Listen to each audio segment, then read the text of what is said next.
जानकी जीवन स्मरण जय जय राम पार्वती पते हर हर महादेव पुंडलीक वरदा हरि विठ्ठल श्री अनंत कोटी ब्रह्मांड नायक राजाधिराज सच्चिदानंद सद्गुरु श्री ब्रह्मचैतन्य महाराज की जय. श्री महाराजांच्या सेवेमध्ये आपण दासबोधाची उजळणी पाहतोय. दशक 5वा समास 9वा साधक निरूपण सुरू आहे. एकामागून एक समर्थांच्या ओव्या पहा.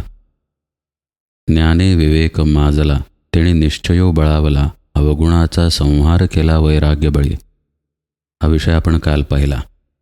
त्याला जोडूनच समर्थ पुढचा अभ्यास सांगतायत. अधर्मास स्वधर्मे लुटिले कुकर्मासी सत्कर्मे झुगटिले लाटून वाटा लाविले विचारे अविचारासी. तिरस्कार तो चिरडिला द्वेष खिरडून सांडिला विषाद अविषादे घातला पायातळी. कोपावरी घालणे घातले कापट्य अंतरी कुटिले सख्य आपुले मानिले विश्वजनी. प्रवृत्तीचा केला त्याग सुहृदाचा सोडिला संग निवृत्तीपंथे ज्ञानयोग साधिता झाला. विषये मैंदास सिंतरिले कुविद्येसी वेढा लाविले आपणास सोडविले आप्त तस्करापासूनी. पराधीनतेवरी कोपला ममतेवरी संतापला दुराशेचा त्याग केला एकाएकी. समर्थ म्हणतायत साधकाच्या ठिकाणी असलेला स्वधर्म अधर्माला लुटून टाकतो. सत्कर्मानं कुकर्माला जुगारून दिलं जातं. विचारानं अविचाराला नष्ट केलं जातं. साधक तिरस्काराला चिरडून टाकतो. द्वेषाला खरडून त्याचा त्याग करतो. अविषादाच्या मदतीनं विषादाला पायदळी तुडवतो. साधक कोपावर हल्ला चढवतो. कपटाला काढून टाकतो, नष्ट करतो. जगातील सगळ्या लोकांकडे आत्मवत भावानं पाहायला लागतो. प्रवृत्तीचा त्याग करतो. सुहृदांचा संग सोडून टाकतो आणि निवृत्ती मार्गावरती येतो. असे शब्दार्थ या ओव्यांचे सांगता येतील. पण अंतरात होणारे हे बदल आहेत. सद्गुरुपदिष्ट साधना जर आपण निक्षून धरली तरच हे बदल घडून येतात. समर्थ शब्द वापरतात. विषयरूपी ठगाला तो ठकवतो. कुविद्येला वेढून नष्ट करतो. विषये मैंदास सिंतरिले कुविद्येसी वेढा लावले. नातलग वगैरे चोरांपासून स्वतःला सोडवतो. पराधीनतेवरती रागवतो. ममतेवरती चिडतो आणि दुराशेचा त्याग करतो. या गोष्टी आत केव्हा घडून येतील? जर आपण स्वरूपाच्या ठिकाणी घट्ट राहिलो तर. नातेवाईकांना टाकतो किंवा सुहृदांचा त्याग करतो म्हणजे आपल्या आप्तेष्टांना सोडून कुठेतरी लांब निघून जातो का तो? मुळीच नाही. म्हणूनच आपण जीवाला ज्या गोष्टी सुहृद आहेत त्या गोष्टी अलीकडच्या निरूपणात पाहिल्या. त्या म्हणजे आपले त्रिगुण, आपले काम क्रोधादी विकार. यांच्याकडचा त्याग घडण्यासाठी कुठेतरी जीवाला चिकटवून ठेवावं लागतं. सद्गुरु वचनावरचा विश्वास, त्यांनी जी साधना आपल्याला दिली त्या साधनेवरचा विश्वास आणि या साधनेनं आत्मस्वरूपाच्या प्राप्तीपर्यंत आपण पोहोचणार याच्यावरही विश्वास, एवढी शिदोरी साधकाजवळ असावी लागते. अन्यथा तो मार्गावरती टिकून राहू शकणार नाही. समर्थ सांगतात पहा. स्वरूपी घातले मना यातनेसी केली यातना साक्षेप आणि प्रयत्ना प्रतिष्ठिले. दृढनिश्चय आणि प्रयत्न यांची प्रतिष्ठापना करतो जणू साधक, असं समर्थ म्हणत आहेत. आपल्या आड आपलं मन कायमच येणार आहे. अहो, रोज पहाटे 5 वाजता उठायचा नियमही कधी कधी आपल्याला करता येत नाही. मन सांगतं थोडा वेळ झोपूया, आज थंडी आहे. थोडा वेळ झोपूया, आज उकडत आहे. थोडा वेळ झोपूया, आज पाऊस पडत आहे. दमलोच आहे तर जरा झोप घेऊया. विश्रांती पण गरजेची आहे.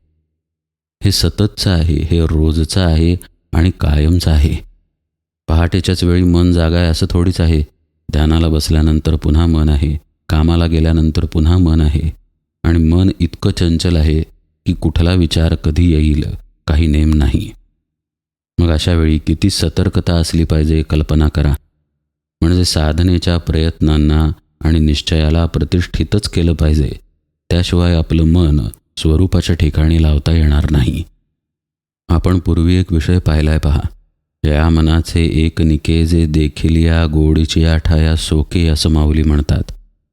त्याला जर अनुभव दिला आणि मग त्यातली गोडी जर मनाला कळली तर ते मन सोकावतं. इथंपर्यंत जाण्यासाठी साधकाला जरा तडफड करावी लागते, जरा प्रयत्नांची पराकाष्ठा करावी लागते. त्याचे हाल होतात, त्याला कष्ट पडतात, पण त्या कष्टांमधून त्याची चित्तशुद्धी घडत जाते. असं पहा, आपण व्यायाम करतो, व्यायाम काही सुखप्रद असत नाही. व्यायाम करताना कष्ट पडतातच, पण त्या कष्टांमुळं शरीरामध्ये शक्ती येते.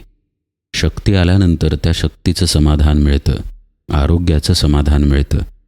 पण जर कष्टच नकोत म्हणून अंथरुणावरती मनुष्य पडून राहिला तर त्याला आरोग्याचं समाधान मिळणार कसं?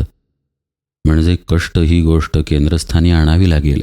निश्चयानं ठरवावं लागेल की व्यायाम करायचा आणि मग तो करावा लागेल. नुसता निश्चय पण उपयोगाचा नाही जर कृतीत येत नसेल तर. म्हणून समर्थ प्रयत्न हा शब्द वापरतात, साक्षेप हा शब्द वापरतात आणि पुढे म्हणतात, अभ्यासाचा संग धरिला, साक्ष पासरिसा निघाला, प्रयत्न सांगाती भला साधन पंथे. प्रत्येक क्षणी तो साधनेचा हात धरतो. जसं लहान मूल आईचा हात धरून असतं पहा, किंवा एखादा बुडणारा मनुष्य ज्याला पोहायला येतं त्याला घट्ट धरून राहतो, त्या पद्धतीनं साधक आपला साधनाभ्यास घट्ट धरून राहतो.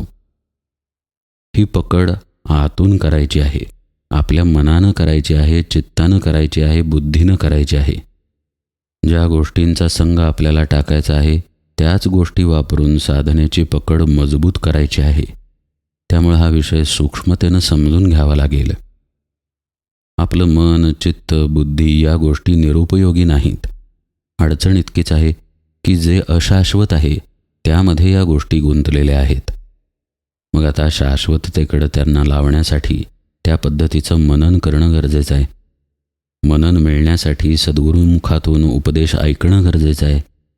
अशा सगळ्या गोष्टी एकमेकांना चिकटून आहेत, एकमेकांवरती अवलंबून आहेत. त्यामुळे साधकाचं पहिलं कर्तव्य म्हणजे त्यानं श्रवण कदापि सोडू नये. दुसरं कर्तव्य म्हणजे श्रवण केल्यानंतर त्याचं मनन करण्याचा अभ्यास सोडू नये. तो मननाचा अभ्यास आपल्याला त्या विषयाच्या चिंतनात घेऊन जाईल. जसं चिंतन घडतं तशाच पद्धतीचे निर्णय नंतर बुद्धीमध्ये होतात. भगवान गीतेमध्ये म्हणत नाहीत का, ध्यायतो विषयान पुंसा संगस्तेषुपजायते संगात संजायते कामः कामात क्रोधो विजायते. ही जी मालिका भगवंतांनी सांगितली आहे ती सर्वनाशाची मालिका सांगितली आहे. पण सुरुवात बघा त्याची, ध्यायतो विषयान पुंसा. विषयाचं ध्यान आपल्याला कामाकडे घेऊन जातं. म्हणजे ध्यान जर विषयांव्यतिरिक्तचं असेल तर तिकडे आपल्याला ते घेऊन जाईल. श्री महाराजांचं ध्यान, श्री महाराजांच्या उपदेशाचं ध्यान, भगवंताचं ध्यान, भगवन नामाचं ध्यान, आत्मस्वरूपाचं ध्यान, या गोष्टी आपल्याला विषयांपासून दूर घेऊन जातील. एकदा साधक विषयांपासून दूर जायला लागला की विषयाचे गुणधर्मही मागे राहतात. इथे आपण ध्यानाचं जे उदाहरण पाहिलं ते साक्षित्वाच्या दृष्टीनं नाही बरं का. खरं म्हणजे ध्यानाचा अभ्यास हा साक्षित्वाचा अभ्यास आहे. पण जेव्हा आपण म्हटलं की महाराजांचं ध्यान, उपदेशाचं ध्यान किंवा भगवन नामाचं ध्यान, याचा अर्थ त्या विचारांमध्ये राहणं, त्या चिंतनामध्ये राहणं. आपल्या मनात आपण ध्यान करतो की मिसळ खायची आहे. मग मिसळचा वास, मिसळची चव, मिसळ कुठे मिळते ते ठिकाण, त्याच्याशी संबंधित जुन्या आठवणी या सगळ्या चित्तामध्ये आपण घोळवायला लागतो. त्याचा परिणाम असा होतो की आपण जाऊन मिसळ खातोच. म्हणजे त्याच्या आधी ध्यान जे आहे मिसळीचं, त्यामुळं कृती घडली. अशा तऱ्हेनं आत्ता आपण ध्यान हा विषय पाहिला. म्हणजे ते ध्यान त्या त्या विषयाकडे घेऊन जातं. मग परमार्थाला उपकारक ध्यान जे आहे ते करण्याचं स्वातंत्र्य साधकाकडं आहे आणि मग ते ध्यान त्या परिणामांकडेही घेऊन जातं. जसा विषय तसं लक्षण आणि जसं ध्यान तसा विषय असं एकमेकांना जोडलं गेलेलं आहे.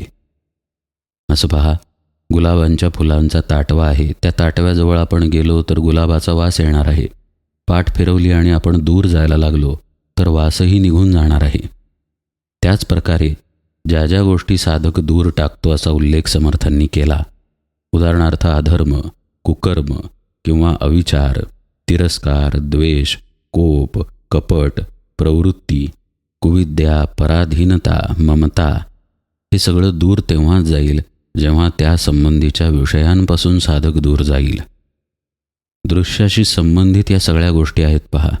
मग तिरस्कार असेल, ममता असेल, पराधीनता असेल, नाहीतर प्रवृत्ती असेल. पण सद्गुरूंचं चिंतन, सद्गुरूंच्या उपदेशाचं चिंतन दृश्यामध्ये येत नाही. खरं पाहिलं तर इथे थोडासा गुंता आहे आणि तो वैदांतिक आणि वैचारिक गुंता आहे. चित्ताच्या दृष्टीनं ज्या गोष्टीचं चिंतन व्हायचं ते दृश्यच आहे. विचार हे मनाच्या दृष्टीनं दृश्यच आहेत. मग सद्गुरूंचे विचार दृश्यामध्ये का येत नाहीत? कारण चिंतला जाणारा विषय किंवा मनात येणारे विचार याचे दोन मुख्य भाग पडतात. एक आहे शाश्वत आणि दुसरा आहे अशाश्वत.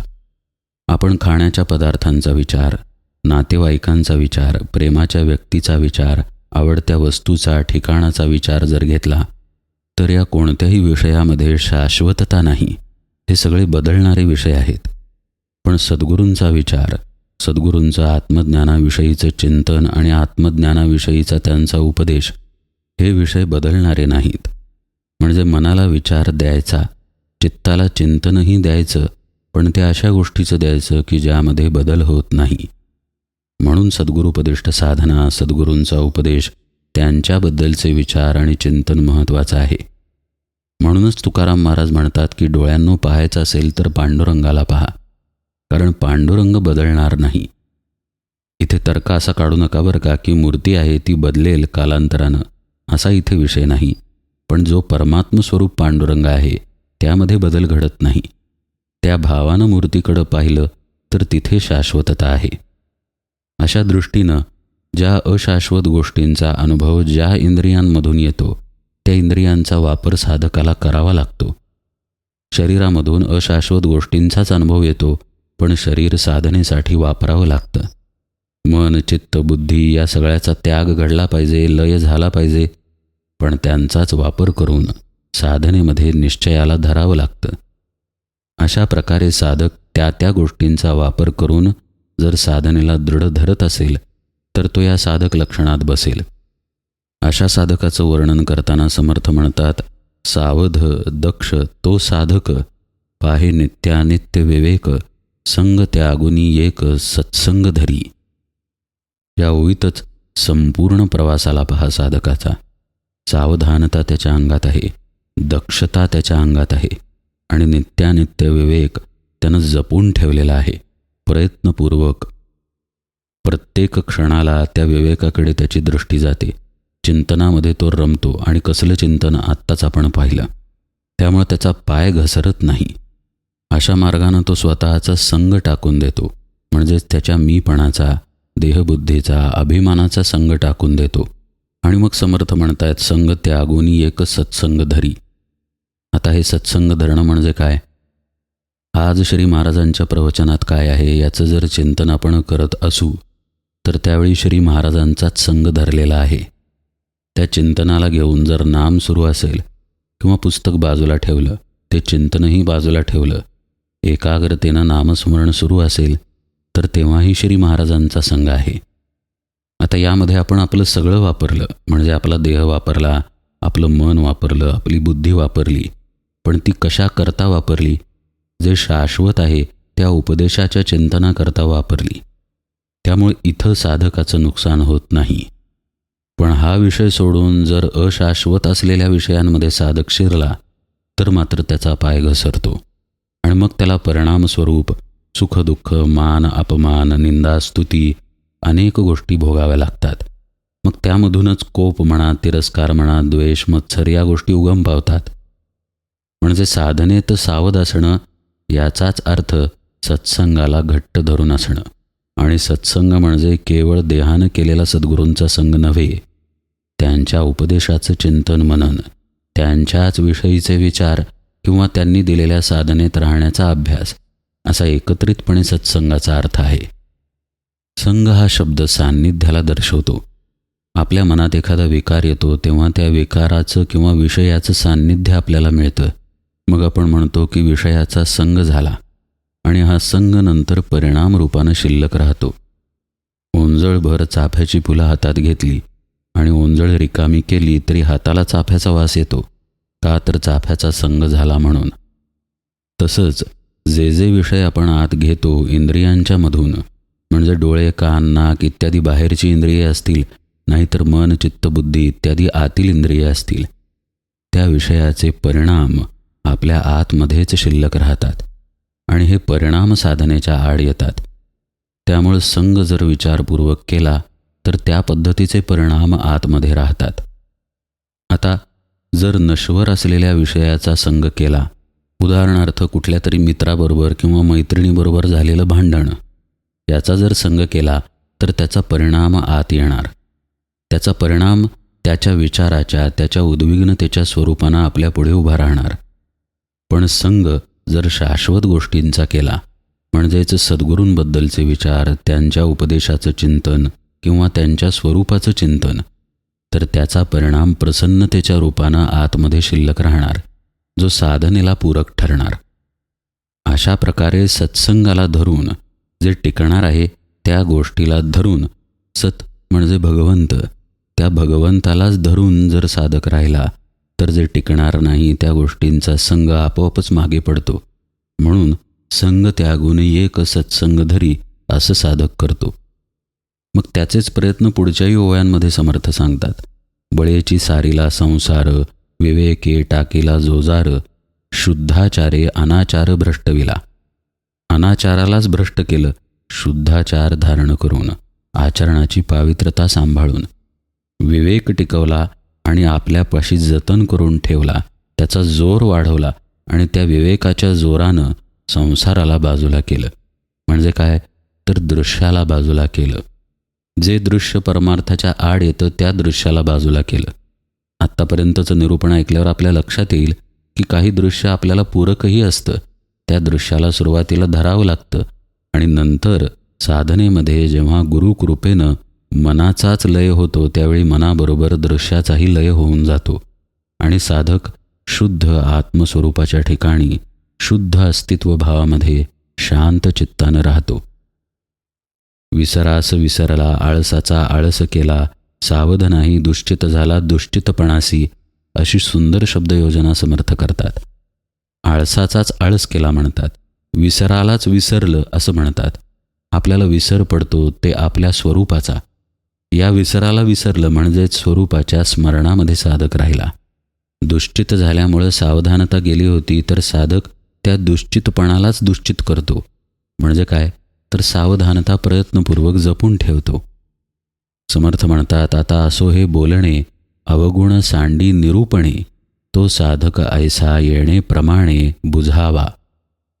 मूळ सांगितलं पहा समर्थांनी. सुरुवातीलाच आपण निरूपणाच्या पाहिलंय की श्रवण साधकाला इथं मदत करतं. त्याशिवाय तो त्याचा निश्चय पक्का ठेवू शकत नाही. त्याच्या प्रयत्नांच्या रस्त्यावरती तो दृढ राहू शकत नाही. हेच समर्थ इथं सांगतायत की या सगळ्याला कारण निरूपण आहे. अध्यात्म निरूपणाच्या श्रवणामुळंच साधक आपले अवगुण टाकू शकतो. मात्र इथं हे कटाक्षानं लक्षात ठेवायचं की हे अध्यात्म निरूपणाचं श्रवण सद्गुरूंच्या मुखातून झालं पाहिजे, संतांच्या, अधिकारी संतांच्या मुखातून झालं पाहिजे, केवळ अभ्यासकाच्या मुखातून नव्हे. समर्थ परत परत बळेची अवघा त्याग कीजे, म्हणून साधक बोलीजे असं म्हणतात. हे निरूपण जे आहे ते निरूपण अध्यात्माकडं साधकाला खेचतं आणि साधकाची आतील धाव विषयाकडे असते. कारण बद्ध मुमुक्षु अशा पायऱ्या चढूनच तो आलेला असतो. त्यामुळे विषयातले पूर्ण गेलेले नसतात, बहिर्मुखता गेलेली नसते, अंतर्मुखतेचा अभ्यास तो करत असतो, म्हणून साधक असतो. त्यामुळे साधक काय करतो तर बळानं संत संग धरायला जातो, बळानं संतांचा उपदेश धरायला जातो आणि प्रयत्नपूर्वक निश्चयानं वाट चालत राहतो. समर्थ म्हणतात, आता सिद्ध तो जाणीजे पुढीले समासी. या साधनेची परिणती ज्या अवस्थेमध्ये होते ती सिद्धावस्था आहे. त्याचं लक्षण आता पुढे सांगू असं समर्थ म्हणतात. येथे संशय उठिला, निस्पृह तोची साधक झाला, त्याग न घडे संसारिकाला तरी तो साधक नव्हे की. सद्गुरू किंवा समर्थ म्हणाले की आता सिद्ध लक्षण आपण पाहूया, पण श्रोत्यानं प्रश्न विचारला की हे सगळं ऐकल्यानंतर जो निस्पृह आहे तोच साधक होतो असा अर्थ निघतो, पण जो प्रापंचिक आहे त्याच्या हातून असा विषयाचा मीपणाचा त्याग घडत नाही, मग तो साधक होऊ शकत नाही की काय.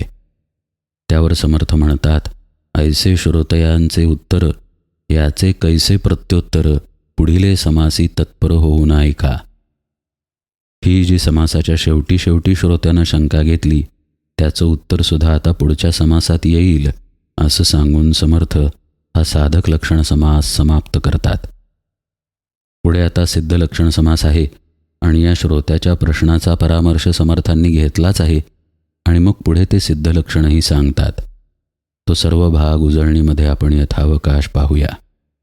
आज निरूपण सेवेला इथेच विराम देतो. जानकी जीवन स्मरण जय जय राम.